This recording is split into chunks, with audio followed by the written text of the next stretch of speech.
Hello, good afternoon. Good afternoon, everyone. So to start off, I would like to give you a brief background on our international trade. So total agri-fishery trade in 2020 was 19 billion US dollars, lower by 10% than the 21 billion US dollars recorded for the same period in 2019. Trade balance for the period was about 7 billion US dollars in favor of imports, pero this is narrower by 12% than the 8 billion US dollars recorded for the same period in 2019. This could only mean na bumaba man ang export natin, mas lalo ho bumaba ang imports natin sa agri-fishery commodities. Ano po ang top 10 agri-fishery exports natin to the world? Nakalista ho dyan. Number 1 po si Cavendish banana. Andyan ho, makikita nyo, I won't be discussing this one by one. But basically, ito ho ang pattern year in, year out. Ganito ho, basically. Nagkakaiba na lang ho doon sa dulo, no? So this is our agri-fishery imports. If you will notice, most of our agri-fishery imports are inputs to other processed food products, no? Like for example, food wheat, which we use as sa paggagawa natin ng wheat flour, yung ganyan. So, powdered milk, frozen boneless beef, which is actually used para po sa paggawa ng corned beef. So, and also inputs like soya beans, oil cake, yan, and feed wheat. So, mga inputs naman ho sa production. Bibihira ho sa imports natin yung actual food, except for rice. You will see rice there. And you have fresh apples, but basically in the top 10, konti lang sila na ready-to-eat food. So ano po ang outstanding market access request natin? Now I have to explain to you what outstanding market access means. When we say market access, these are the requests that we send to other countries so that we can export these products to them. Unlike ho sa industrial na hindi ko alam, no, but I think you just export.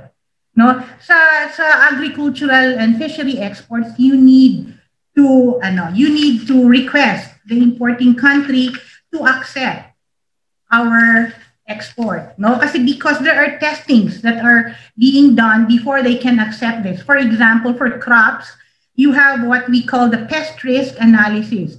You cannot enter, for example, Australia if the Australian Department of Agriculture has not assured themselves that your products or your, for example, banana, no, your banana is not free from pests. So may mga ganon. The same with meat products and fisheries. Sa kanila naman ang tawag ay import risk analysis, kung saan nagpapadala tayo or nagpapadala sila ng magti-testing or tumitingin sa slaughterhouses natin kung tama ba yung proseso na ginagawa natin. These are things that we need to consider when we export agricultural and fishery products abroad. No? So it's a tedious process. Sometimes it takes years. There are products, for example, has avocado in Japan. No, we've been requesting this for ang tagal na, but it depends on the accepting country or the importing country. No, you will see also we have outstanding market access sa China, Taiwan, Australia, Brazil, Iran, Israel, Mexico, New Zealand, USA. You will see that. I think you will be given naman a copy of this presentation so you can review it again. I'm just giving you a brief background on what our outstanding market access requests. So what are the possible market access to explore for Philippines agri-fishery exports? Right now, our biggest exporting trading partner is actually the US, followed by Japan, Korea, so on and so forth. No, but there are other markets that we need to explore. For example, Switzerland or EFTA. What are these EFTA countries? Switzerland, Norway, Iceland, Liechtenstein. No. There are many products that we can export to these countries that we are not yet exporting. So we can probably use the FTAs that we have with these countries to maximize or to export our products. What do they need? Like in France, somebody asked me if we have pandan leaves. Somebody needed pandan in France.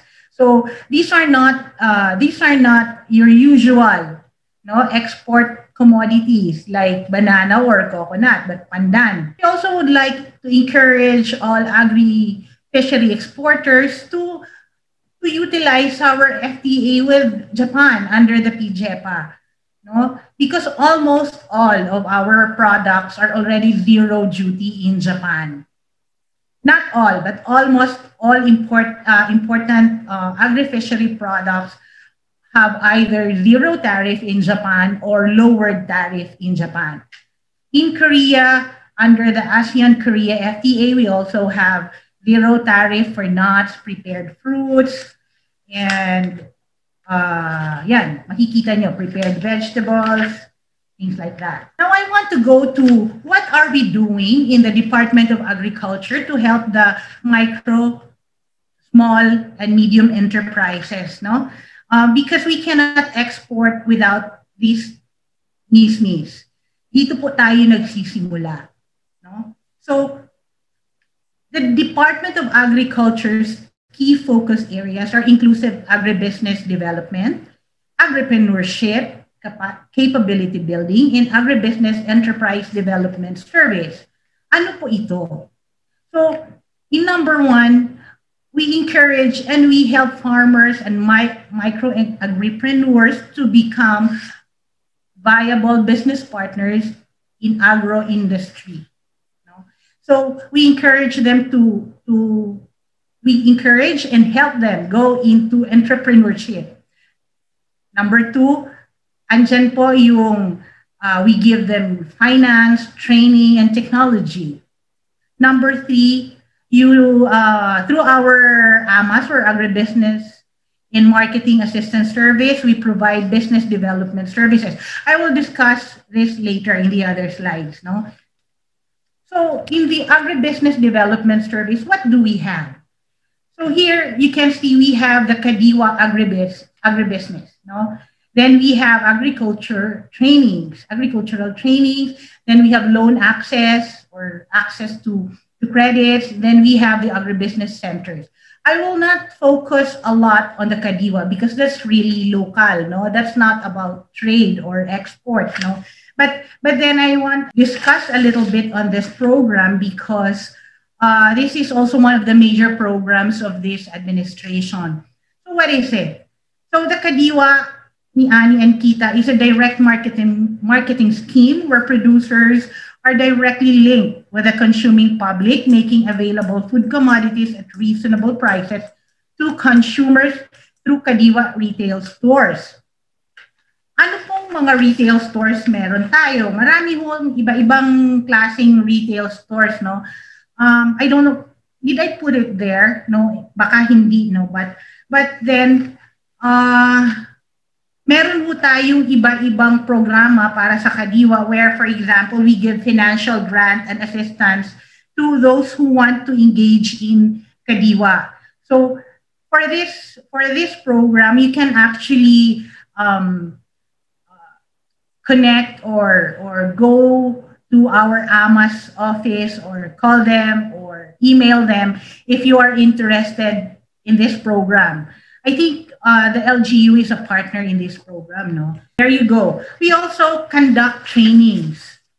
Not me, but our agencies. Basically, we have our ATI to conduct trainings, and right now we have around 66 free online courses under the Agricultural Training Institute, and 34 of these courses are crops related, 13 for livestock, and then 3 courses for marine and fisheries, and then 8 courses for social technology, 8 courses for sustainable agriculture, etc., etc.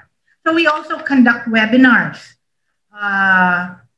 You can actually access all this in the website of the Agricultural Training Institute. You will also see the website here of our different bureaus and attached agencies. And sila din ho, they conduct trainings for those who are interested in availing of our training program. So dito ho, makikita nyo rin yung mga, kung saan ho kayo interesadong agency or anong produkto, you can always go to the website of our attached agencies and bureaus. So now, this third one is actually very important because this is access to capital. For our small, micro, and medium enterprises, they cannot actually, they really need help, in order to start their business. So that's where we come in. The one that's in charge with the policy side of this is the ACPC, or the Agricultural Credit Policy Council. So if you want to avail of these programs or products of the department, you need to contact them. Nandiyan din ho ang kanilang website. So for those who want to avail, kahit di ho, I think we have a program for young agripreneurs. So yes, what else do we have? We have assistance in registration. And dyan makikita nyo the Department of Agriculture will assist those who want to engage in agribusiness but hindi ho alam the process how to do it. So our AMAS, or Agribusiness Marketing Assistance Service, will be there to help you do this. No? Nandyan yung how you register your business, yung how you register your product, because you need to register your product. No?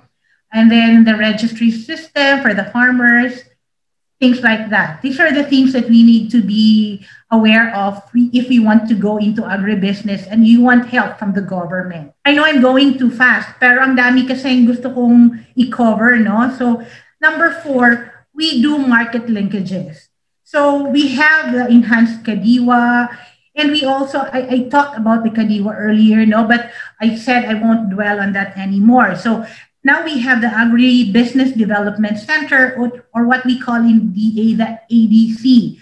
Ano po yung ADC? Yan po yung one-stop shop namin dito for agripreneurs that provides display and showroom for agri-fishery products, market information, business linkages, and business development services. Makikita niyo ho yung aming Agribusiness Development Center here in DA doon ho sa may entrance gate namin. So if you are interested to showcase your product, just bring it there. But first talk to the one in charge, to AMAS.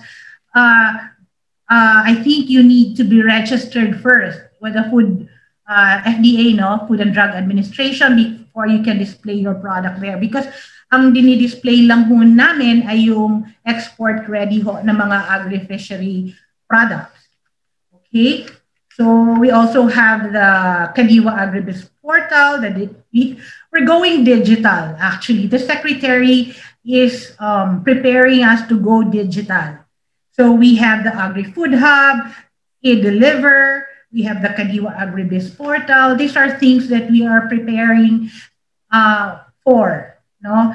Siguro nasa baby stages pa siya, but one day soon we will go full blast into this, because this is the only way to go in the future, especially during the pandemic. The people who want to go into agribusiness. So we have infrastructure development and logistics program.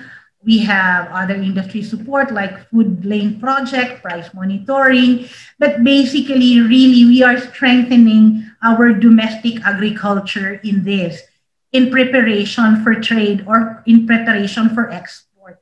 Kasi we cannot really export so much if wala naman hong production, hindi maayos ang sistema domestically.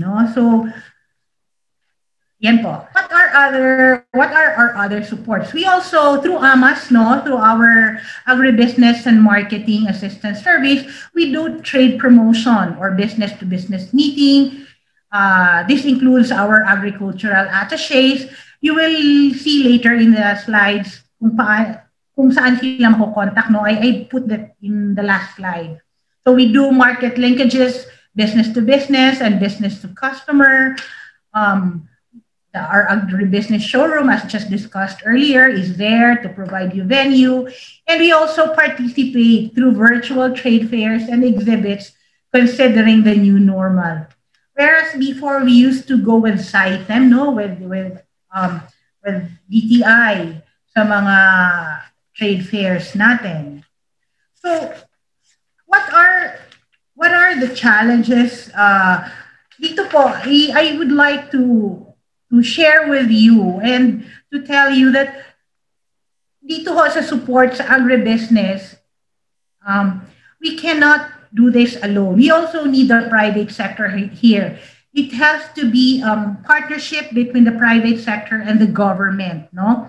So if you see that we are not doing our job well, you can call our attention to that and then we will respond. No? Just very recently, I want to share with you that we've worked with Mr. Bobby Amores of PhilFodex, no, to have para ma-implement ho yung free pesticide testing for all fruits and vegetables, fresh and processed fruits and vegetable export. Because you cannot, there are countries that require this testing, no?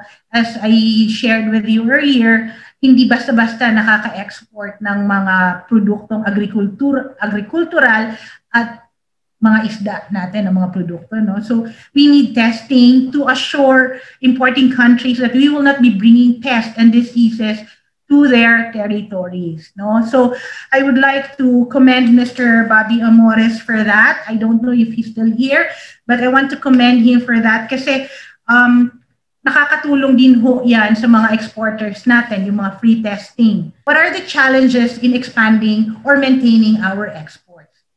One very crucial challenge that we need to face is complying with the sanitary and phytosanitary measures. Ang SPS ho ay hindi lang permit. Contrary to the popular notion, hindi ho permit ang SPS. It's a measure, it's a set of measures applied to protect animal and plant life or health within the territory of the member from risk related to the entry, establishment, and spread of pests and diseases and disease-carrying organisms.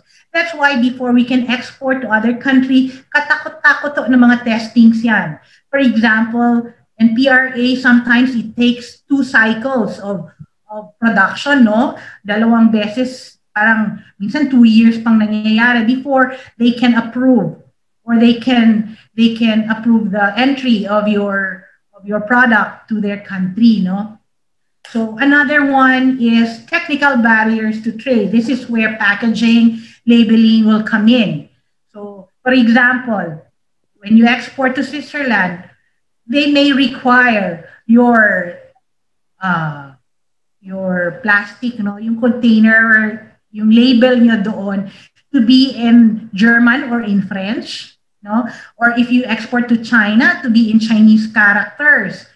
So, yan ho, pumapasok ang technical barriers to trade. Okay, production capacity, no? The Philippines, if it wants to expand its market abroad, we have to expand production areas. This is very challenging right now because we all know that many agricultural lands are being converted into commercial and industrial properties. Alam natin lahat yan. But, you know, this cannot be helped because our population is also growing. So we need to address that also. So what we need to do really right now is to find ways and means to make our existing agricultural lands more productive.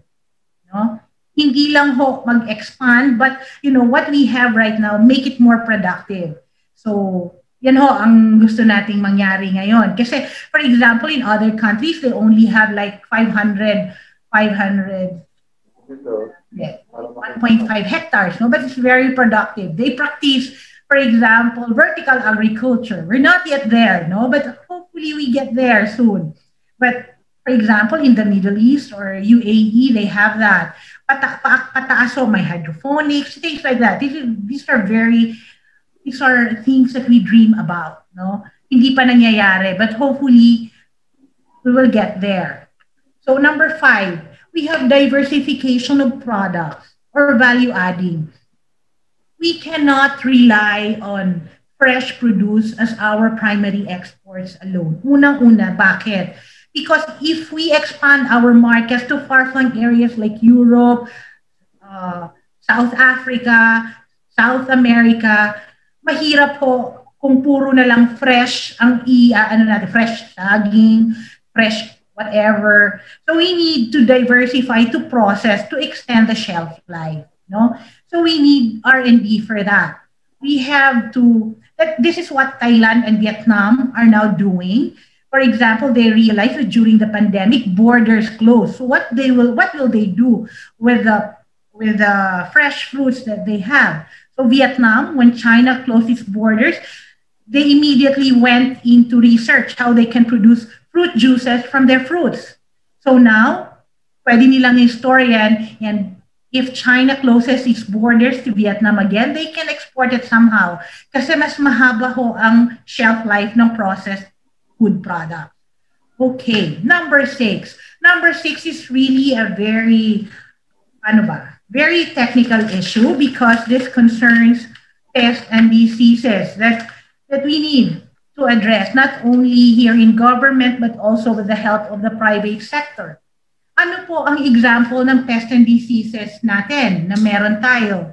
One example is the fusarium wilt, or what we call the Panama disease, and the black sigatoka for our banana. We also have the cocolisa, or the coconut scale insect, and kadang-kadang for our coconut. Remember that these two products are our major exports. No? Ito yung champion products natin sa exports. But if hindi ho natin matutugunan yung mga peste na nandito sa mga plantations dito, time will come na wag naman sana makawala na tayong i-export. So the government and the private sector actually, with the government, they're partnering right now to address these issues. No? So we also have the African swine fever for our hogs. So alam na po natin yan because we've been hearing about that in the media for the longest time now, no? So we're hoping we can develop the vaccine for the African swine fever. So next slide, please. So what are our recommendations? I think the government should continue providing production and marketing support for farmers and fisher folks to encourage them to produce more. We all know na hindi lahat ng ating farmers ay may sariling land. No?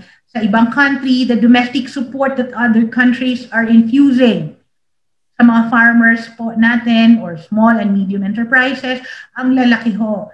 Tayo, we've been recommending this. No? So, siguro pagkatapos ng pandemic, we can really get down to this.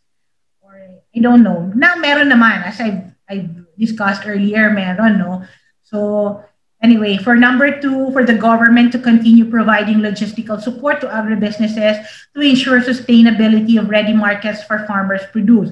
I think our AMAS is doing this already. For example, sa mga Kadiwa natin, they are providing logistics from the farms in Benguet, no? So, going to the Kadiwa centers or Kadiwa stores, we're already doing that because this is very important.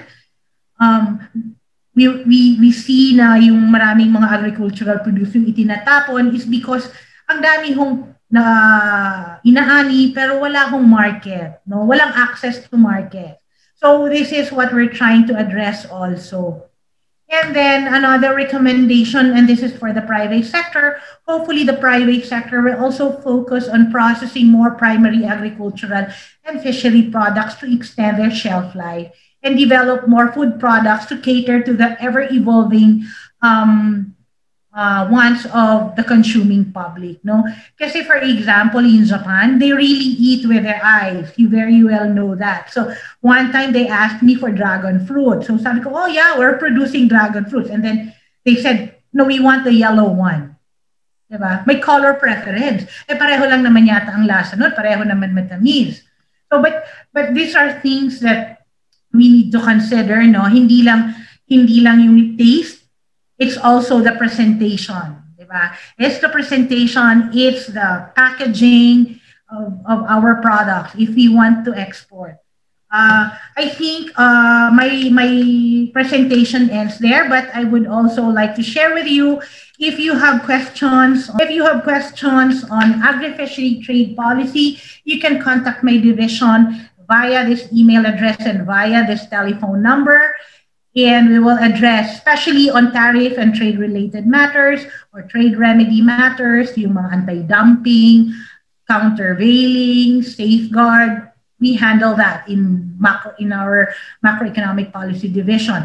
For SPS and food safety measures, I will give you to the other division in the Policy Research Service, which is the Food, Agriculture, and Fishery Policy Division. Now, for our marketing and agribusiness services, we have AMAS.